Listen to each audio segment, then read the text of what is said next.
Hello and welcome to the inaugural show of Skills World Live. If you're listening to this in England, happy St. George's Day. If you're listening elsewhere in the United Kingdom, I hope you've got time to go out in the garden today. The weather's been fantastic, hasn't it? Now, this is the only dedicated community radio station connecting the world of FE. At least that's all I could find out anyway. But thanks for joining. Let's keep the positivity going, shall we? Back surely.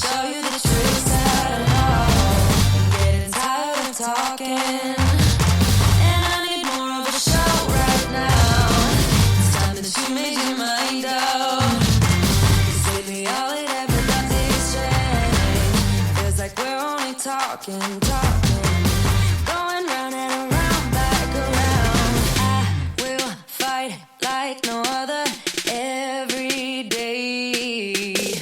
I won't stop like the others. I will stay. 'Cause now is the right time, and I'm feeling alright. I'm playing your game like I know I can win right now. You got me up tonight, 'cause loving you is like I'm walking a tightrope so high. I won't be turning around, no, I won't be turning around. It's the right time, you feeling alright. I'm playing your game like I will win tonight. I think I'll do it on my way. I'm gonna show you what I'm going through. Get you out of your comfort zone. 'Cause I need more of the truth right now. It's time that you made your mind up. 'Cause lately all it ever does is change. Feels like we're only talking.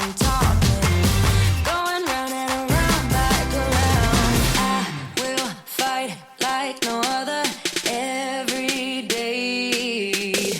I won't stop like the others. I will stay. 'Cause now is the right time, and I'm feeling alright. I'm playing your game like I know I can win right now.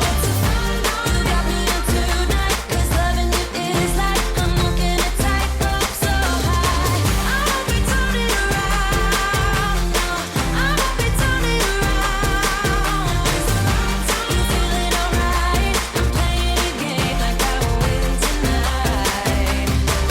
Don't forget it, don't forget it, don't forget it. We'll turn this around. Don't forget it, don't forget it, don't forget it. We'll turn this around. Mia Pfirrman there and Walking on a Tightrope. And in case you're thinking, oh, that's a rather catchy tune, but I don't think I've ever heard of that artist before.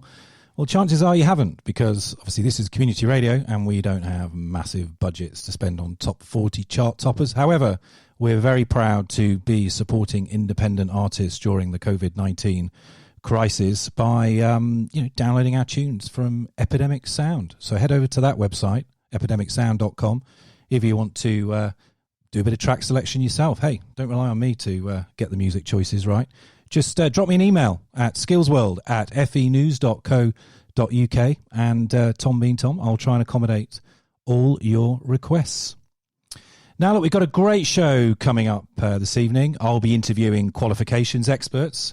Of course, this programme is supported by the Federation of Awarding Bodies, and that is my day job. So I'm going to be talking to a colleague or two about this summer's examinations. But also we'll be going transatlantic during the show, and towards the end of this inaugural show, Skills World Live, I'll be talking to a guest who works in the NHS. Of course, that's nicely timed before our weekly clap for carers. So you'll be out on your doorsteps tonight, I hope. Beautiful evening here in Sussex. Get out there, clap for those carers and also those key workers, the people who are really supporting us during these very, very difficult times. But first, let's look at the news headlines now that's being made in the world of FE.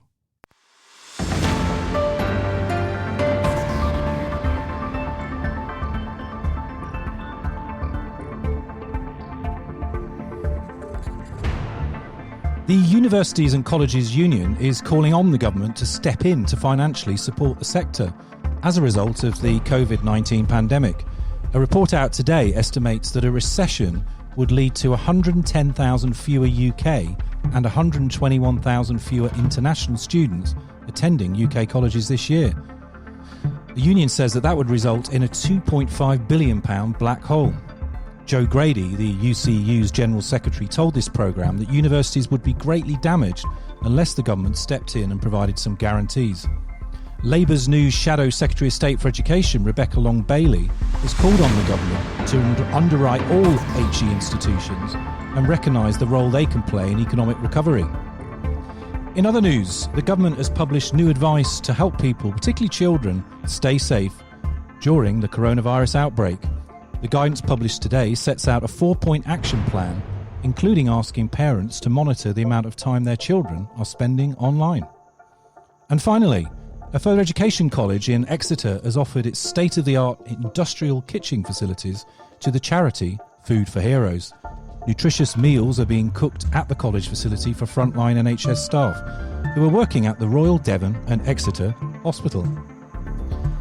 That's all your Skills World news from fenews.co.uk.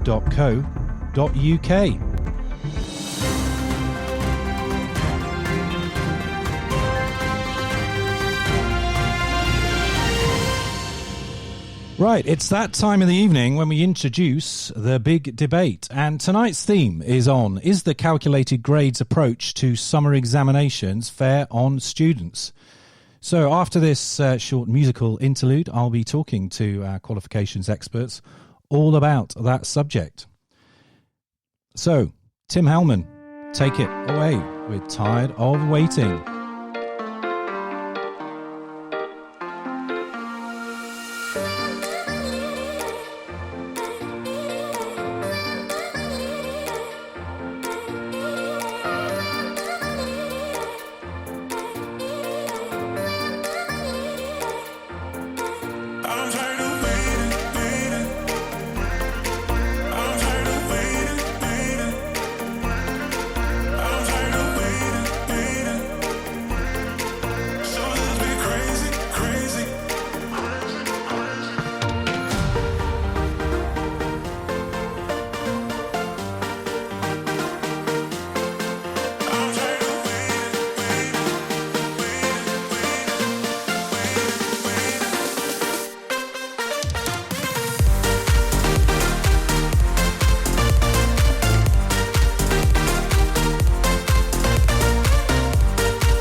So that was Tired of Waiting, but you need to wait no longer for tonight's big debate. And we're looking at the theme of, is the calculated grades approach to summer examinations fair on students?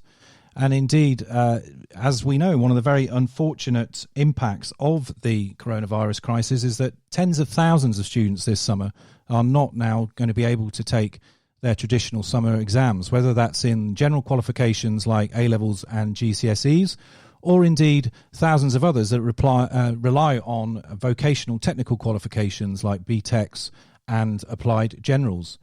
Now, there's been lots and lots of academic research on the merits of teacher-led predicted grades. Dr. Gill Wyness of the University College London Institute of Education did some research back in 2016, which found that 75% of A-level grades were over-predicted by teachers and just over 8% were under-predicted. I actually interviewed her in a pre-record earlier this week, but for technical reasons I'm not able to now bring that to you this evening. However, I do have two fantastic colleagues and experts on the line who can talk about the whole issue of predicted grades. Rebecca Conway, who's the head of policy and strategy at the Federation of Awarding Bodies, and Fiona Summers, who's head of quality at YMCA Awards and a board member of FAB. Have we got you both on the line? Hi, Tom. Hi, Tom. It's Fiona. Hello. Great to have you on the show. Thanks for coming on the first show as well. Very brave of you. Now, look, you did listen to Dr. Wyness's interview. What's your sort of reflections on some of the points she made about her research back in 2016 and the, if you like, reliability of predicted grades? Shall I go first, Fiona? Please. Yes, please. I thought it was a really interesting little research paper. Actually, it was quite a kind of a bite-sized paper. So if you're interested in the subject area, it's definitely one to pick up. And the way she discussed it was also interesting in the context of where we are now. So her research was on the use of predicted grades to enable university entry for young people. Obviously, the situation we're in now is slightly different, and Dr. Wyness pointed out in her interview actually that the Department for Education, Ofqual, are putting all these extra checks and balances to sort of negate some of the issues that she identifies with teacher predictions, such as over prediction or under prediction. Yeah. So yeah, it's really interesting. Yeah, it was interesting, and I thought, I mean, she made a point that, and it's worth reminding listeners, I mean, we are the only country in the world in relation to A-levels and progression onto higher education that actually uses that predicted grades model. Fiona Summers, have you got any thoughts and reflections on some of that? Yeah, I think what she describes is a situation where if you relied entirely on teacher assessment, you wouldn't necessarily get the same results that you would if you put learners in for the external assessment, for all sorts of reasons that we know, those of us that have taught in the past would perhaps put all our learners in rank, and then it might be very different than the actual outcomes, because there's always those learners that don't necessarily perform throughout the whole year, but they perform really well in external assessment. I think it's those outliers that you don't identify. And her research is really good at identifying that educational inequalities will get repeated in the teacher-led predictions. And this isn't a criticism. I mean, I'm not making that criticism of teachers, because it's a structural problem. It's a Sure. problem of unconscious bias, where we assume certain things about behaviours. So we make judgments based on behaviours which may not necessarily correlate or match to their actual performance in an assessment. And you might say, well, actually, it shouldn't all just come down to the external assessment anyway, that actually how you perform. I mean, I used to, when I was teaching, I'd get frustrated when I had a student who didn't really pay very much, despite my incredible teaching, didn't pay very much attention throughout the year. And I'd think, oh, it's such a shame they're not going to do very well in their exam. And then they'd do brilliantly in the exam because they were really good at doing exams.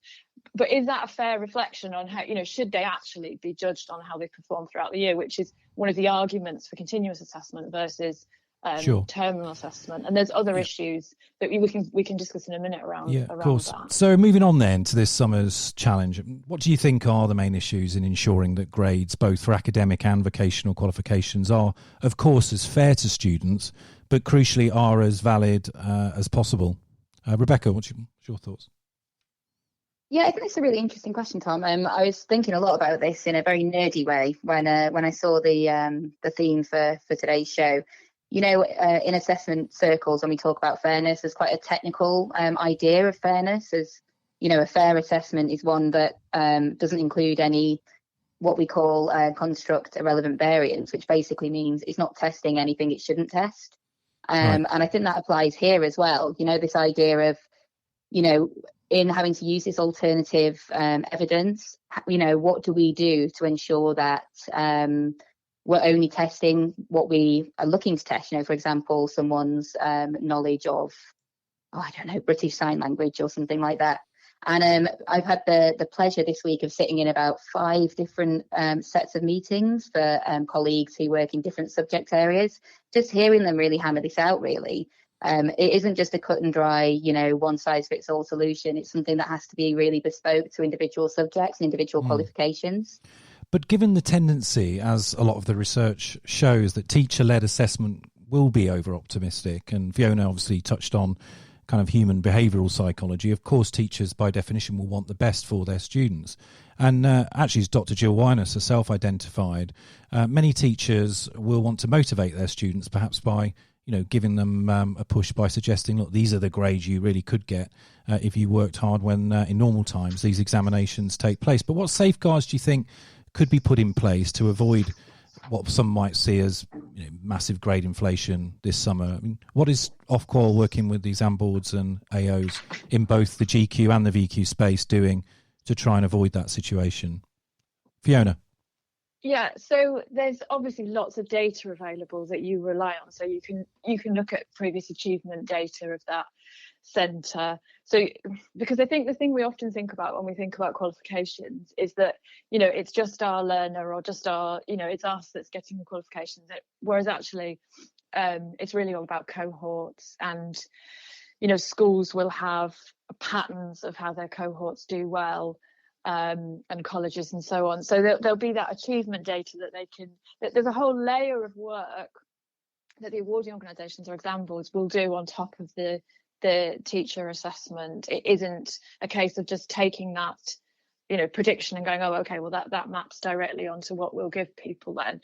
There'll be the performance at the key stage prior to the one that the learner is at. There's the national reference test data. There's the achievement, as I said, the achievement data from the centre previously. There'll be lots of different bits of information they can put together, which is why they're calling it a calculated grade. The regulators calling it a calculated grade rather than, even estimated sounds a little bit arbitrary. There's a lot of calculating that will go on. For VTQs, for vocational qualifications, there isn't often that data available.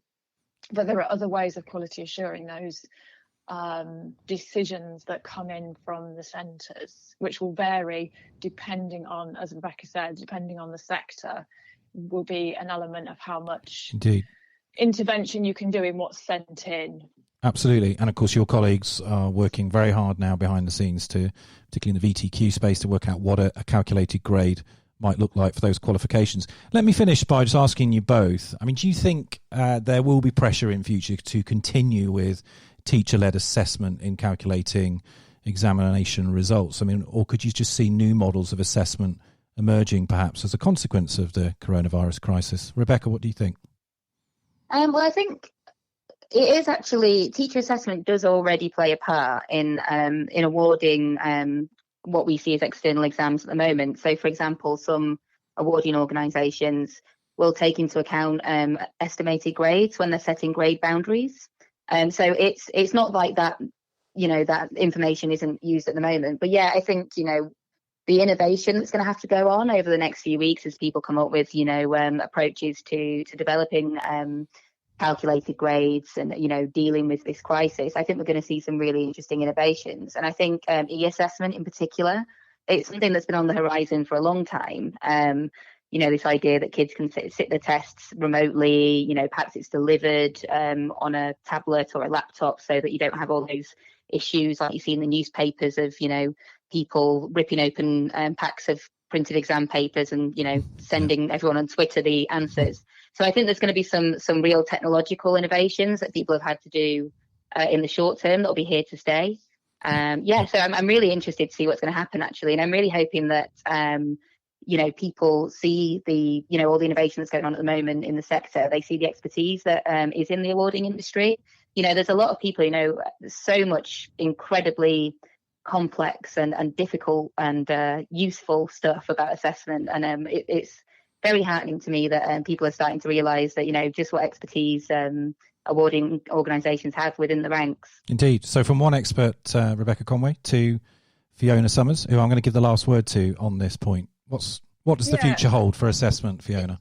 Yeah, I think I agree completely with what Rebecca said, and I think I'm a big advocate, like a lot of people in the awarding sector, for a combination of robust centre-led assessment, so where centres make assessment judgments, and EQA, quality assuring of that by the sort of independent body of the exam board, the awarding organisation, plus external assessment. So with the general qualifications, what we've seen is a move away from that to, in the good old days, the early days of GCSEs, there was quite a lot of continuous assessment. There's a lot of internal That's right, coursework. Yeah, and Michael Gove put an end to that. Yeah. Yeah, and that's been really criticised as, people's teachers do it for them. I mean, you have to have trust in educational settings to say that that's not the case. And we know that certain learners are disadvantaged, certain groups of learners are disadvantaged by having assessment all at the end. So I think more of that balance again, where we have, there is a role for the schools and colleges and training providers, and there is a role for the awarding organisations in terms of their expertise. So I would say seeing more of that, and also I think that helps with engagement of teachers and recruitment of teachers. They feel more that they've got more control and autonomy over their learners' assessments. Yep. So yeah, I would say more of that. In terms of the learning, I think that GQ, general qualifications, can do from the vocational sector is there is already quite a lot of innovation around online assessment. I know Functional Skills has done a lot of work to try and get that online. We've got in our qualifications at YMCA, we have practical assessments. So there's something to get our head right on there in terms of, how do you replicate practical assessment when you can't physically be in the same space as somebody else or be in a gym, for instance. Yeah. So we will see, I think, some short-term decisions get made in this period that actually will have long-term consequences, which is why we need to be really careful. And sometimes it can feel a bit slow for some of the, our providers. It can feel a bit slow, but it's because these decisions will probably have long-term consequences, not least for the learners. They will definitely have long-term consequences for the learners. Okay, I'd love to talk to you all night, but I've got a show to run. But thanks to you both. Thanks Fiona Summers, Rebecca Conway, for joining Skills World this evening. Thank you very much. Thanks, Tom.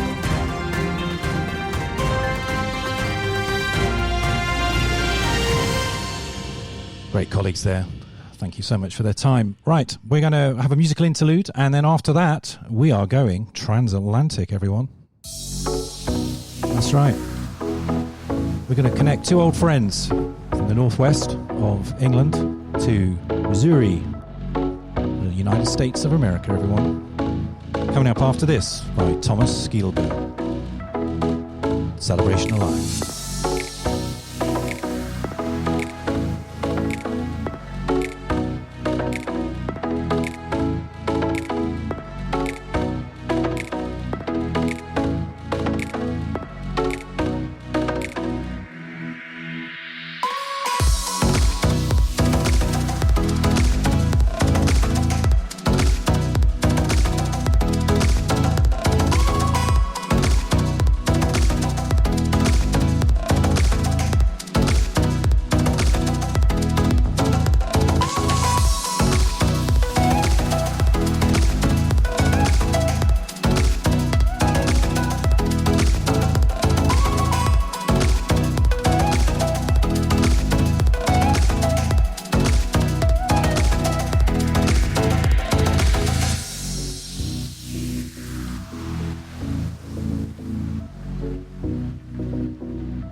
So that was Thomas Skiedelberg and Celebration of Life. Now, on the line, if the technology is working, we should have at least Lucy Dunleavy. Lucy, are you on the line at Skills World? I am certainly on the line, Tom. Nice to see you. Hear you. Hear you, yes. And indeed, I believe, because the little Dicky Bird told me, that it is your birthday. It certainly is, but I've had some great news off someone on LinkedIn today to say if you've got a birthday in lockdown, it doesn't class as a year older. Really? That's what I've heard, and I'm taking that. That's fantastic. That's really, really good. Now, look, I don't think we've got Mardy on the line. Mardy, you there? I think we might have lost Mardy. So what we're going to do live on air is we're going to call Mardy, and then we're going to bring you back in, Lucy. Hello. Mardy. Yes. Yeah. I am here. Great. It's really good to have you on the line. Can you just turn the, obviously you're listening to the show, which is very kind of you, all the way in the United States. Can you just turn that off so it's not echoing back on the show? Mardy, how are you? Yes. I'm here. Great. Great. Yeah. All right. Superb. Sorry about that. Now we seem, now we're going to merge with Lucy. Birthday girl, Hi, Tom. Lucy. Hi. How are you doing? Yeah, I'm good, thank you. Great. We still got Mardy on the line. Hi, Mardy. Yeah. Hey, happy birthday, Dr. Dunleavy. How are you? I'm very good. How are you? It's nice to hear you. Yeah, likewise. Great to hear your voice. Hold on a minute. Dr. Dunleavy. What's all that about, Mardy? Is she really a doctor? Come on, Lucy, tell us. Well, according to Mardy, I am, and I'm happy to take that. Okay, fair enough. Now, Mardy Leathers, Mardy, you're a Director of Workforce Development in the state of Missouri. Tell us about the extent of the lockdown in Missouri. In fact, the United States more generally. I mean, can you actually go out at all? Yeah, we can. So we're allowed to go out, do a lot of outdoor activity. We're able to go to the stores and purchase our essential needs. Now, a lot of essential businesses have remained open with limited hours and with some specific social distancing measures. For instance, if you're at the grocery store, I think you guys call it a buggy, we call it a cart, so you can only have one per person and one family member. I think we call that a shopping trolley, Mardy. I think we call that a shopping trolley. Trolley, yeah, but right. Hey, right. I like buggy. I like buggy cart. Sounds cool. Carry on. Right. Yes. No, tell us what you can do in Missouri. Our government offices are closed. We're not serving the public. We're all working remotely. We're in about our 6th week of working from our homes and our apartments. Right. So it sounds very similar, actually, to the kind of lockdown restrictions that we've got here in the United Kingdom. And indeed, it's one of the reasons why, I've taken to setting up this community radio station for the world of FE, because I've got cabin fever. I don't know about you. What about you, Lucy? Have you got, do you find it really difficult when you can't get out and actually see your friends and your family? Yeah, I've got major cabin fever. I am very much a social butterfly. It's been easier than I thought it was going to be, but I think I was expecting it to be horrific. But working from home every single day is really tough. It's hurting my eyes, actually. That much screen time, and seems to be working twice as much, really, because of obviously not having the travel time. So, yeah, it's tough. Yeah, absolutely. Now, look, on your website at LearnBox Limited, you describe yourself as video-empowered learning. So I'd imagine you're probably doing a lot of good business, aren't you, at the moment, with companies that are in lockdown as well and can't get their staff out to see clients. Have you found an uptick in the amount of video-empowered learning that people want to do? I don't think we've found it just yet. I think there's obviously a lot of people with other things as a priority at the minute, like furloughing team members. We've seen a little bit of a drop in some of our current customers' numbers, but I think that's obviously due to, again, furloughing staff and different things. But I'm quietly optimistic that as things start to, I hate using the word going back to normal because that's not where we're going, but as things sort of calm down a little bit, that people will recognise the importance and the potential with online learning. And I do think this will spark a digital revolution. So that's very much what we're hoping for. Indeed. I think we're all just getting used to, aren't we, all these virtual meetings. I thought it was really interesting on Twitter today. I read someone saying how more exhausted they are from being at home doing sort of back-to-back calls and virtual meetings than when they're travelling around the country. I mean, Mardy, does that ring a chime with you in terms of your usual very busy, proactive lifestyle in Missouri? It absolutely does. I mean, so things have certainly calmed down, and we've been in a bit of a holding pattern. For us, we've been quite busy as we convert from, promoting training opportunities, helping more Missourians access apprenticeship programs, virtual training, some of the programs like Lucy described, to helping Missourians access, in the United States, we call unemployment insurance. And so we went from about 4% unemployment rate to 15% unemployment rate in a matter of 5 weeks. We had about 500,000 Missourians. To put that in context, there's 6 million people that live in Missouri, about 3.2 million people that work in Missouri. Wow. 500,000, now about 15% of them are unemployed. And so our first job has been to help those gain access to benefit programs, to help them make it through the time period while their work is temporarily put off. And then now pivoting to helping those same Missourians access training programs and skills programs over the next 90 to 120 days while they will be out of work. And so we're getting ready to put about $8 million into our system to help support Missourians who are at home right now who can't work. Maybe it's temporary and they'll be able to go back at some point. But some jobs may never come back. And so we want to help them pivot. And so using programs like Lucy's programs to deliver virtual on-demand training is a very key part of our scheme. Yeah, I mean, I was going to ask you about that because obviously when you and Lucy first met, indeed, I think it was back in November 2018, you very kindly hosted a trade delegation from the United Kingdom to the state of Missouri. You looked after everybody extremely well, I seem to remember, because I was there too, for 3 days. And part of that was obviously looking at this Missouri-UK skills partnership. How do you see that shaping up in the future, Mardy? Our model is going to have to shift. Now, we're proud to be second in the United States last year, only behind the state of California for apprenticeship expansion and completers. And we all know how challenging it is to have completers. And so that was a major milestone for us. How do we keep the flywheel running now while a lot of our on-the-job learning is going to be put on hold because individuals can't go to work? So we're working to actually work with those employers to structure some of their work from home, as well as to design some what we call, again, the related training instruction, or the off-the-job learning, as you would call it, to move maybe some of those schedules forward, and then to try to keep them progressing while they're working from home. So for us, it's a big pivot, and it's how do we continue to do what we're doing. We know there's a delay. There's been about a 4 or 5 week delay, but our goal would be if within, a matter of 8 or 9 weeks, we can get everyone adjusted to this new system. Sure. We can keep things continuing. Just on the virus itself, I mean, how much has it impacted actually on your state? I mean, watching the transatlantic news is often sort of tune in late at night before I turn in because of the 5-hour time difference. I mean, the figures coming out of New York and places like that look quite horrific, but it's not necessarily being quite as bad as it in other parts of the state. I mean, is your healthcare system under real pressure because of coronavirus? It's certainly under pressure. I will say that in Missouri, we've been fortunate to, we haven't had the significant impact that they've had in some of the larger cities. We have had a tremendous impact, though, and unfortunately, we've seen a number of fatalities and many thousands of Missourians become sick.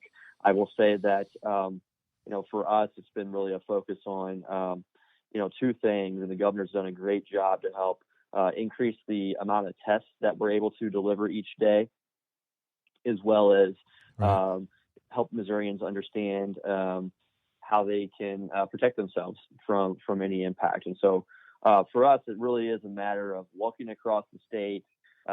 We see that we have, I just pulled the numbers up, about 6,000 Missourians have been impacted by COVID, and unfortunately about 190 Missourians have succumbed to the virus. And so those numbers, while are certainly tragic, they're certainly a fraction of what some of our larger cities have seen. Right. Lucy, what about northwest of England? We hear a lot, don't we, about the cases in London particularly.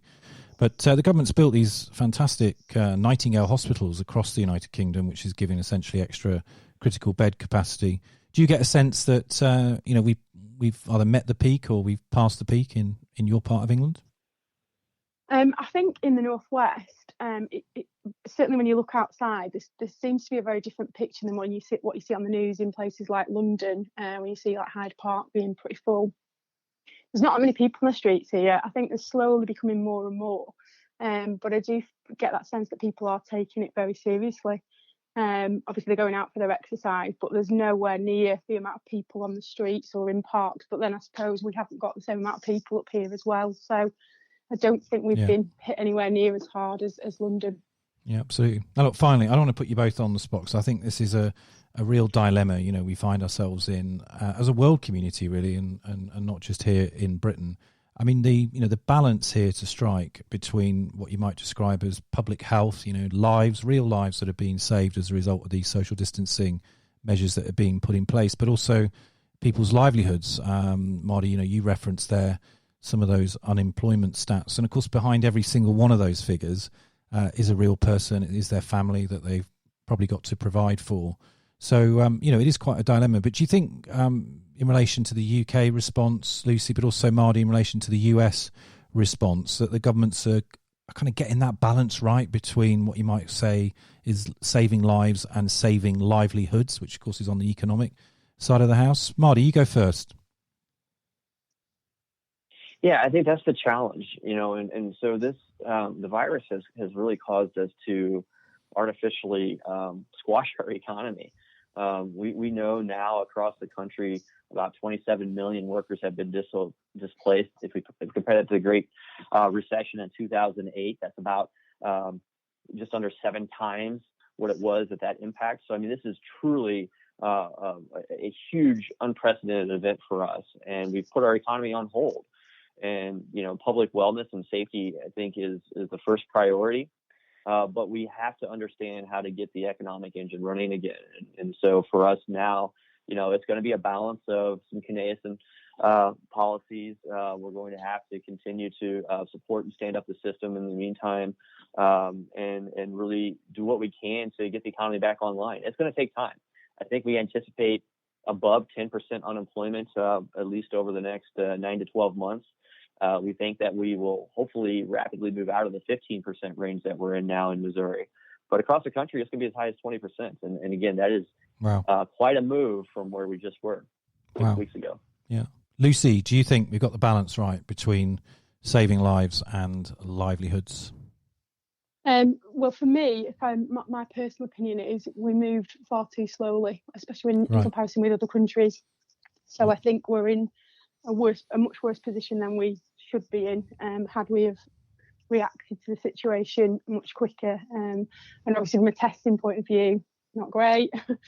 There's some protection equipment, all those sort of things. So I think there was very poor planning at the beginning of this. I really hope that there's been lessons learned and the planning is now taking place to get us out of this. Do I think that's the case? I don't know.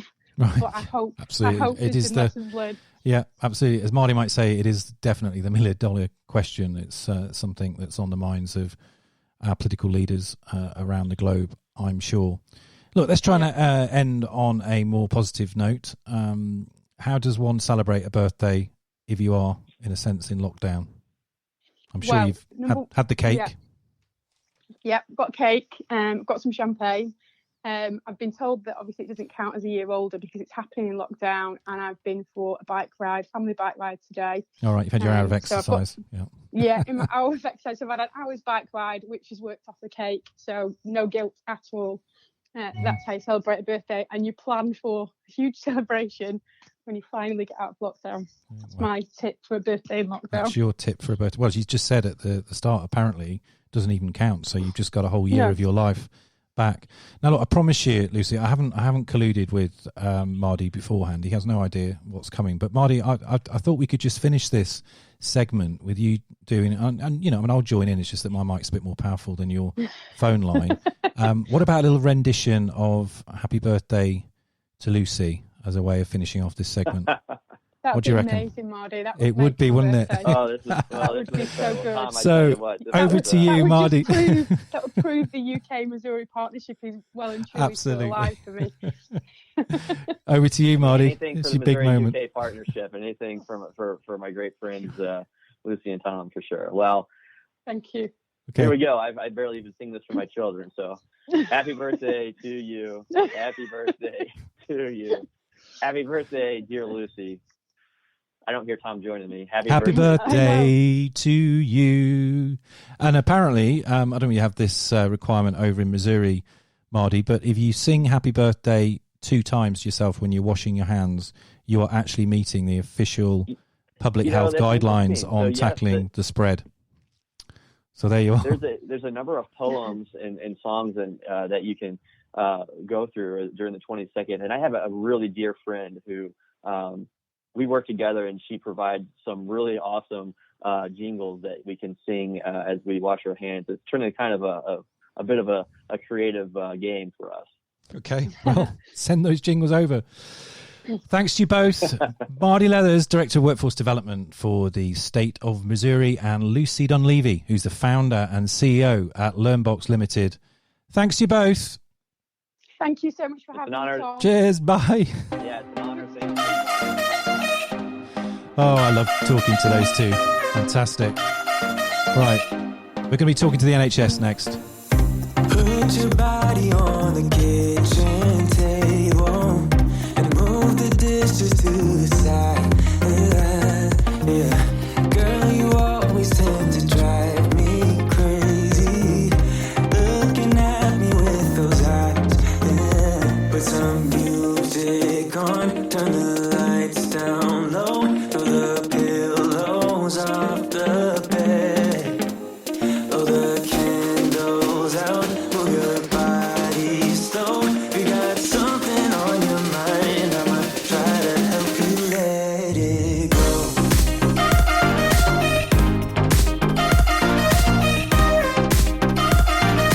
Try to help you let it go.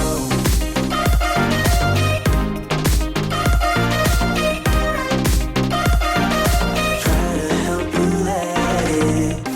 Baby, I still wear the shirt you gave me, 'cause it reminds me of the times when I was down and you were there to save me, telling me that I'll be fine. Put some music on, turn the lights down low, throw the pillows off the bed, blow the candles out, move your body slow. You got something on your mind, I'ma try to help you let it go.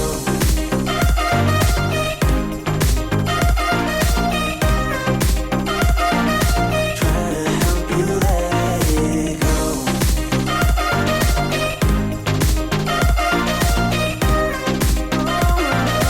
Try to help you let it. If you got something on your mind, I'ma try to help you let it go.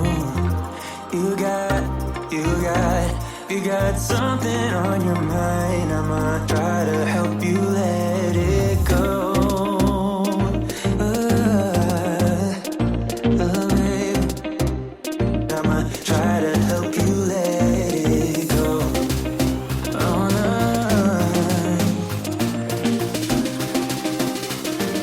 Try to help you let it go.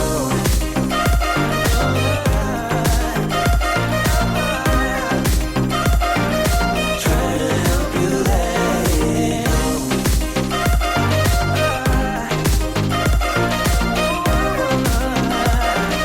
Try to help you let it go.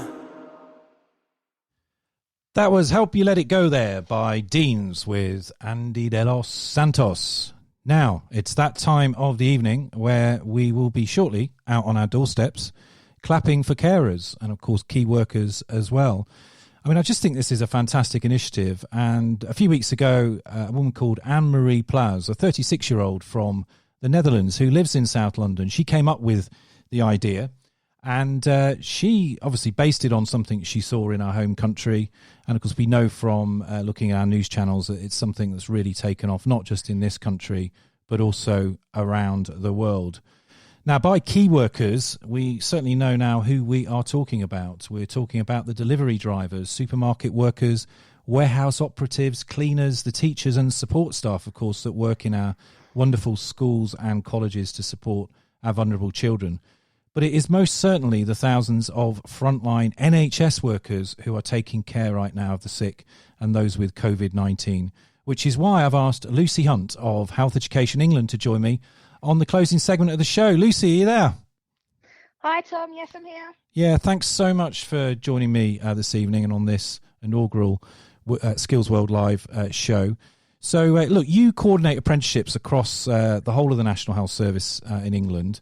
Are the trusts still employing and able to train their apprentices during the crisis?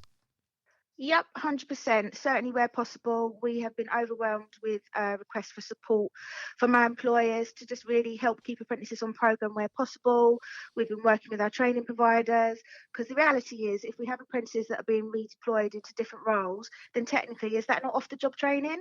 Is that not a fantastic opportunity for them?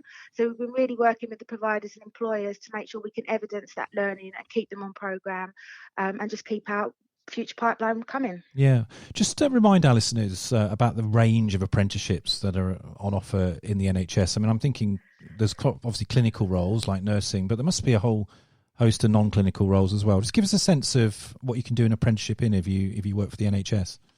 Well, 1819, we had 86 different frameworks and standards being utilised in the NHS. We've got 350 different job roles, but obviously, we've got clinical, but we've also got huge IT, HR, estates, childcare departments, hospitality, catering, cleaning. There's, these trusts are just basically huge empires within themselves. Yeah, indeed. And it's a big budget that you and your colleagues manage, isn't it, at Health Education England? Just give us a sense of the size, because it's levy budget, I would have thought. Yeah, the levy budget is over £200 million per year. So, Yeah. And I mean, I think you mentioned there briefly about endpoint assessments. I mean, to what extent, just given the whole impact at the moment on endpoint assessment organisations, many actually are still operating, and there are adjustments that are being made by the Institute for Apprenticeships and Technical Education just to try and ensure that where those apprentices are reliant on that endpoint test to continue, obviously, as a qualified individual. I mean, how are you finding the whole endpoint assessment businesses and some of the flexibilities that the Institute for Apprenticeships has brought in? Have you had much success in that regard? We have, we are incredibly grateful to the Institute and DfE colleagues. They have been incredibly supportive with us in looking at workarounds. We've had dispensation for our registered nurse and nurse and associate apprentices to allow them to forego EPA if they can have their official NMC registration and go straight to the front line, which is a phenomenal concession from the Institute. But also just alternatives for observations where it's just physically not practical. We've had some great dispensations agreed and going through all of our standards and working with the Trailblazer chairs to make sure that these apprentices can still complete, because a big part of our programme in the NHS is progression. So if they don't complete the programme they're on, that's going to have a knock-on effect for our talent pipeline. Yeah, I'm sure.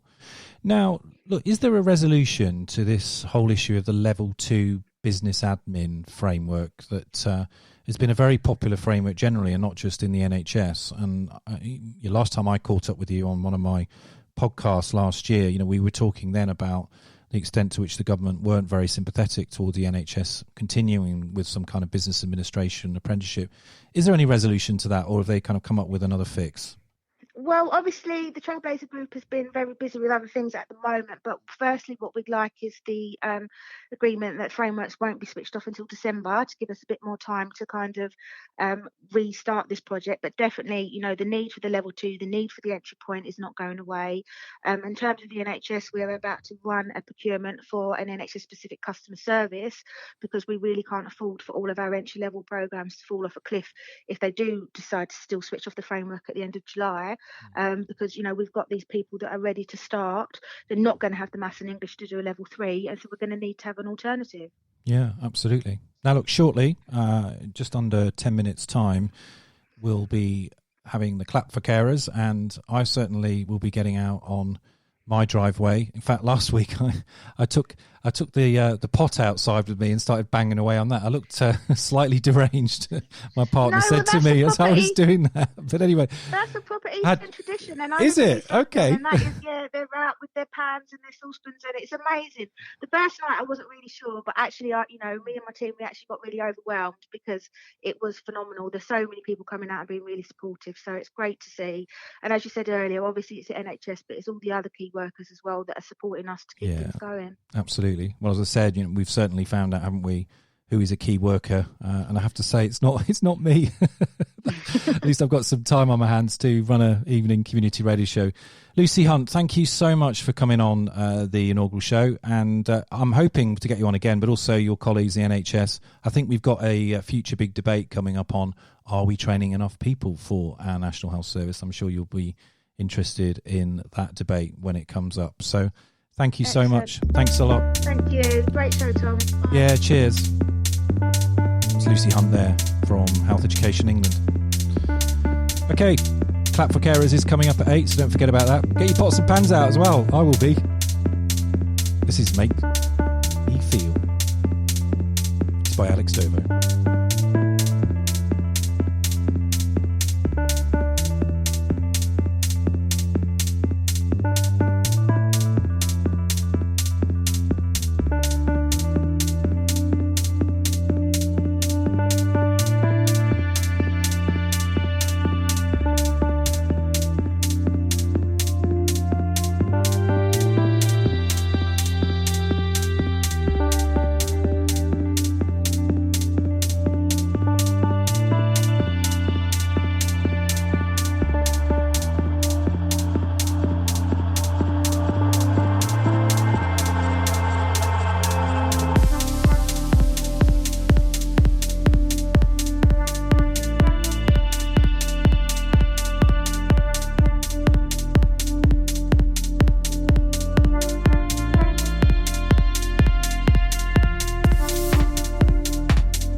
Now, don't forget, there are many different ways in which you can interact with Skills World Live.